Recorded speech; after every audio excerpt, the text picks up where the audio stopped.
نحمده ونصلی علی رسولہ الکریم اما بعد فاعوذ باللہ من الشیطان الرجیم بسم اللہ الرحمن الرحیم۔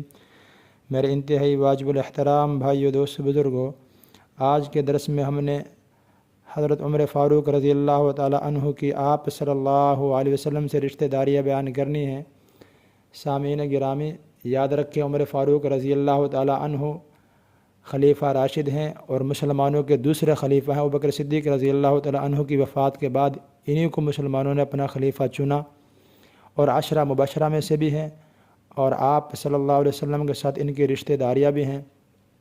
سب سے پہلے رشتہ داری تو یہ ہے کہ حضرت عمر فاروق رضی اللہ تعالی عنہ اور آپ صلی اللہ علیہ وسلم کا نسب مبارک 9ویں پشت پہ جا کر مل جاتا ہے، یہ پہلے رشتہ داری ہے۔ دوسری رشتہ داری یہ ہے کہ آپ رضی اللہ تعالی عنہ کی بیٹی سیدہ حفصہ رضی اللہ تعالی عنہ کا نکاح آپ صلی اللہ علیہ وسلم کے ساتھ ہوا، تو آپ صلی اللہ علیہ وسلم کے اس حساب سے آپ سسر بھی ہوئے۔ اور تیسری رشتہ داری یہ ہے کہ حضرت علی رضی اللہ تعالی عنہ کی بیٹی ام کلثوم سیدہ فاطمۃ الزہرا رضی اللہ تعالی عنہ کے بطن مبارک سے پیدا ہوئی ہیں، اور ام کلثوم رضی اللہ تعالی عنہ کا نکاح آپ رضی اللہ تعالی عنہ کے ساتھ ہوا۔ اس حساب سے آپ کی 3 رشتہ داریاں ہوئیں۔ نمبر 1، 9ویں پشت پہ جا کر آپ صلی اللہ علیہ وسلم کا عمر فاروق رضی اللہ تعالی عنہ کا نسب مبارک 1 ہو جاتا ہے۔ نمبر 2، آپ رضی اللہ تعالی عنہ کی بیٹی سیدہ حفصہ رضی اللہ تعالی عنہ آپ صلی اللہ علیہ وسلم کے عقد میں آئی، آپ کی نکاح میں آئی اور مسلمانوں کی ماں ام المؤمنین ہیں۔ نمبر 3، حضرت علی رضی اللہ تعالی عنہ کی بیٹی ام کلثوم رضی اللہ تعالی عنہ کا نکاح آپ رضی اللہ تعالی عنہ کے ساتھ ہوا۔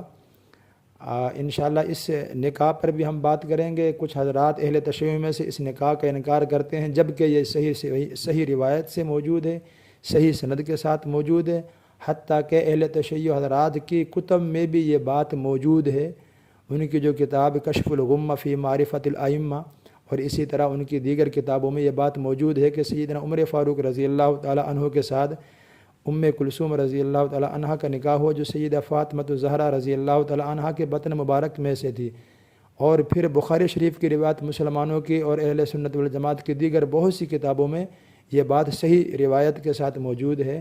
اس وجہ سے آپ رضی اللہ تعالی عنہ کی آپ سے بڑی نسبتیں ہیں اور رشتہ داریاں بھی ہیں، اس لیے ہمیں صحابہ کرام کے سب کے بارے میں اچھا گمان رکھنا چاہیے، بالخصوص خلفاء راشدین کے بارے میں سب سے زیادہ اچھا گمان رکھنا چاہیے۔ وآخر دعوانا ان الحمد للہ رب العالمین۔